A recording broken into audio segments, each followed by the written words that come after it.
قبلہ کی تبدیلی کے بعد اسی سال اسلام کی پہلی بڑی جنگ کا آغاز ہوا جسے غزوہ بدر کے نام سے جانا جاتا ہے۔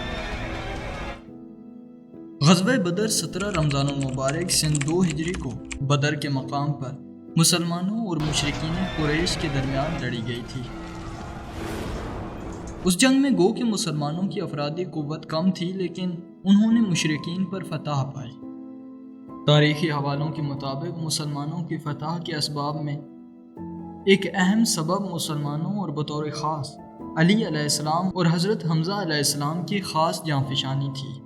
بدر کا علاقہ مدینہ سے تقریباً 150 اور مکہ سے 310 کلومیٹر اور بحر احمر سے 45 کلومیٹر کے فاصلے پر واقع ہے۔ موجودہ زمانے میں یہ ایک آباد شہر ہے۔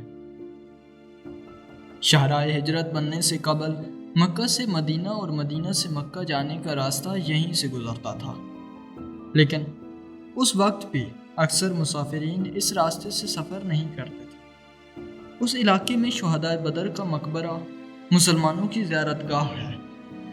شہداء بدر کے مقبرے کے قریب ایک عمومی قبرستان بھی ہے۔ منطقہ بدر قدیم الایام میں عربوں کا اجتماع کا مقام سمجھا جاتا تھا اور جہاں ہر سال ماہ ذوالقعدہ میں 8 دنوں کے لیے ایک منڈی برپا ہوا کرتی تھی۔ ہجرت سے قبل قریش کی جانب سے مسلمان مختلف طریقوں سے آزار و اذیت اور جلاوطنی جیسے اقدامات کا شکار تھے۔ جنگ بدر سے قبل مسلمانوں نے کئی سریہ اور غزوات میں شرکت کی اور ان کا مقصد قریش کو نقصان پہنچانا اور ان کے تجارتی کاروان کو ضبط کرنا تھا، لیکن سریہ نخلہ کے سوا ان کا کوئی بھی اقدام نتیجہ خیز ثابت نہیں ہو سکا۔ یہ سریہ عبداللہ بن جہش کی سربراہی میں غزوہ بدر سے تقریباً 1.5 مہینے قبل انجام پایا، جس میں مشرکین میں سے ایک شخص ہلاک ہوا اور 2 پکڑے گئے اور قریش کا تجارتی کاروان ضبط کر لیا گیا۔ قریش اس شکست کو عربوں کے درمیان اپنے لیے خجلت اور شرمندگی کا سبب گردانتے تھے اور سریہ میں ہلاک ہونے والے عمرو بن خزرمی کی خون بہا کا مطالبہ کر رہے تھے۔ اس موضوع نے جنگ بدر کا واقعہ رونما ہونے میں اہم کردار ادا کیا۔ مسلمانوں کے ہاتھ نہ آنے والے کاروانوں میں سے ایک کاروان ابو سفیان کی سربراہی میں غزہ کی طرف جانے والا کاروان تھا۔ پیغمبر نے مدینے سے 5 میل کے فاصلے پر واقع ذوالعشیرہ تک قریشیوں کا تعاقب کیا، لیکن وہ آپ صلی اللہ علیہ وسلم کی دسترس میں نہ آئے۔ چنانچہ آپ مدینہ واپس چلے آئے۔ غزہ سے کاروان قریش کی واپسی کے ساتھ ہی خداوند متعال نے پیغمبر کو قریش کے کاروان یا لشکر پر فتح پانے کی غرض سے مدینہ سے باہر نکلنے کا فرمان دیا۔ رسول خدا صلی اللہ علیہ وسلم نے اس حکم الہی کا اعلان کیا اور یوں مدینہ سے نکل گئے۔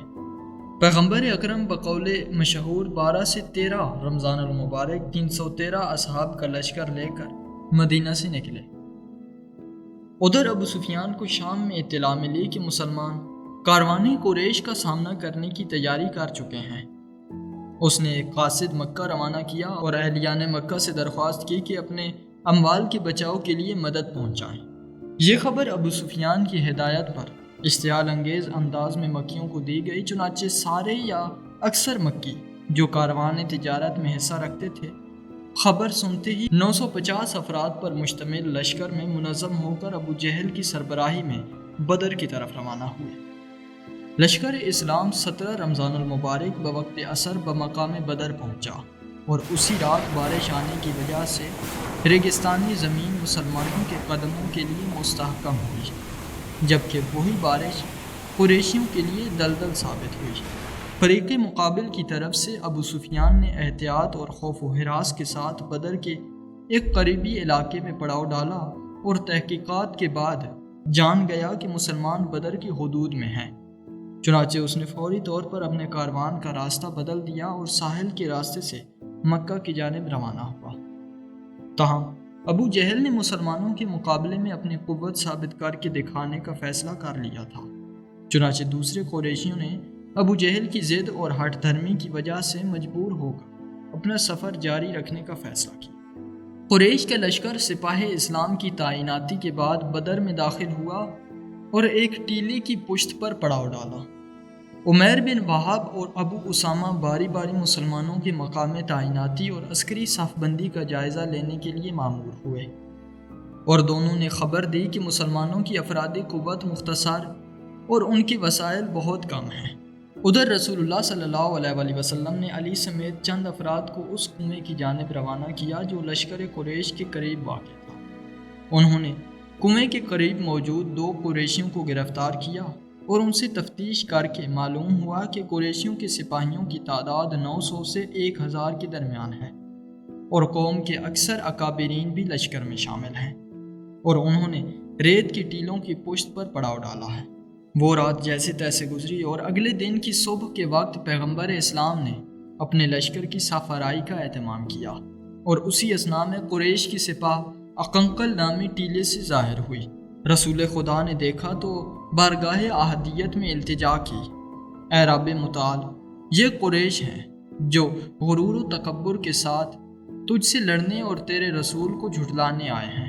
اے خدایا، میں اس نصرت کا خواہاں ہوں جس کا تو نے مجھے وعدہ دیا ہے، انہیں صبح کے وقت نیست و نابود کر دے۔ رسول خدا کی سپاہ کی پشت آفتاب کی جانب تھی، جبکہ قریشیوں کا رخ آفتاب کی جانب تھی۔ قیادت کا پرچم علی علیہ السلام کے ہاتھ میں تھا۔ ابتدا میں پیغمبر نے پیغام بھجوا کر قریش کے ساتھ جنگ اور تقابل کی نسبت ناپسندیدگی کا اظہار کیا۔ حکیم بن حزام جیسے بعض افراد نے اس پیغام کو منصفانہ قرار دیا اور واپسی کا مطالبہ کیا، لیکن ابو جہل کا جنگی جنون اور تکبر آڑے آیا۔ مسلمانوں نے پیغمبر اسلام کے لیے ایک سائبان بنایا، اور سعد بن معاذ سمیت انصار کے چند افراد نے اس کی حفاظت کی ذمہ داری سنبھالی۔ دو بدو لڑائی شروع ہونے سے قبل ابو جہل نے اپنے لشکریوں کے جذبات ابھارنے اور انہیں مشتعل کرنے کی غرض سے عامر حضرمی کو حکم دیا کہ اپنا سر مونڈ لے اور سر پر مٹی ڈال کر اپنے بھائی عمرو حضرمی کے خون کا مطالبہ کرے۔ مروی ہے کہ عامر پہلا شخص تھا جو مسلمانوں کی صفوں پر حملہ آور ہوا تاکہ ان کی صفوں کو درہم برہم کرے، لیکن حضرت محمد صلی اللہ علیہ وآلہ وسلم کے سپاہیوں نے ثابت قدمی دکھائی۔ ابو جہل اور قریشیوں کی مسلسل طعن و تشنیع نے عتبہ کو مجبور کیا کہ پہلے فرد کے طور پر اپنے بیٹوں ولید اور شیبہ کے ہمراہ میدان میں اترے اور دو بدو لڑائی کا اعلان کرے۔ رسول خدا نے اپنے چچا حمزہ، علی اور عبیدہ بن حارث کو میدان میں بھیجا۔ حمزہ نے عتبہ کو ہلاک کیا اور علی نے ولید کو، اور عبیدہ نے حمزہ اور علی کی مدد سے شیبہ کا کام تمام کیا۔ امام علی علیہ السلام سے منقولہ روایت کے مطابق آپ علیہ السلام تینوں افراد کے قتل میں شریک تھے۔ عتبہ، شیبہ اور ولید کے ہلاک ہو جانے کے بعد جنگ کے شعلے بھڑک اٹھے، لیکن اللہ کی غیبی امداد اور مسلمانوں کی شجاعت اور پامردی کے نتیجے میں مشرکین بہت جلد مغلوب ہوئے۔ تواریخ کے مطابق گھمسان کی لڑائی کے دوران رسول خدا صلی اللہ علیہ وآلہ وسلم نے مٹھی بھر ریت اٹھا کر قریشیوں کی جانب پھینک دی اور ان پر نفرین کی۔ یہی امر مشرکین کے فرار ہونے اور ان کی شکست و ناکامی کا سبب ہوا۔ قریش کا لشکر اپنا مال و اسباب چھوڑ کر میدان جنگ سے بھاگ گیا اور بعض افراد شکست کی خبر مکیوں کے لیے لے گئے۔ جنگ بدر میں 14 مسلمان شہید ہوئے، جن میں سے 6 کا تعلق مہاجرین اور 8 کا تعلق انصار سے تھا، اور مشرکین میں 70 افراد ہلاک ہوئے اور اتنے ہی افراد کو قیدی بنایا گیا۔ کچھ روایات نے مشرکین کی مقتولین کی تعداد 50 اور قیدیوں کی تعداد 44 بتائی ہے، جن میں سے 35 افراد حضرت علی علیہ السلام نے مارے۔ رسول خدا کو ابو جہل کی ہلاکت کی خبر سننے کا انتظار تھا، چنانچہ آپ صلی اللہ علیہ وآلہ وسلم نے اس کی ہلاکت کی خبر سنتے ہی فرمایا، اے میرے رب، تو نے مجھ سے کیا ہوا وعدہ پورا کر دکھایا۔ ابو جہل 2 نوعمر نوجوانوں معاذ بن عمرو اور معاذ بن افراع کے ہاتھوں مارا گیا، اور ابھی اس کی جان میں جان تھی جب عبداللہ بن مسعود نے اس کا سر تن سے جدا کر دیا۔ دوسرا شخص جس پر رسول خدا صلی اللہ علیہ وآلہ وسلم نے نفرین کی تھی اور اس کی ہلاکت کے خواہاں تھے، نوفل بن خویلد تھا، جو علی علیہ السلام کے ہاتھوں مارا گیا۔ نوفل کی ہلاکت پر رسول خدا صلی اللہ علیہ وآلہ وسلم نے تکبیر کہی اور فرمایا، خدا کا شکر ہے جس نے میری دعا مستجاب فرمائی۔ رسول خدا 3 دن تک بدر میں رہے اور عبداللہ بن رواحہ کو اسیل کے راستے سے اسیل کے علاقے سے مدینہ روانہ کیا تاکہ مسلمانوں کی فتح کی خبر اہلیان مدینہ تک پہنچا دیں۔ مسلمانوں کی یہ کامیابی اس قدر عظیم تھی کہ نہ صرف مسلمان بلکہ زیادہ تر یہودی اور منافقین بھی زید بن حارثہ اور عبداللہ بن رواحہ کی دی ہوئی خبر پر یقین نہیں کر رہے تھے۔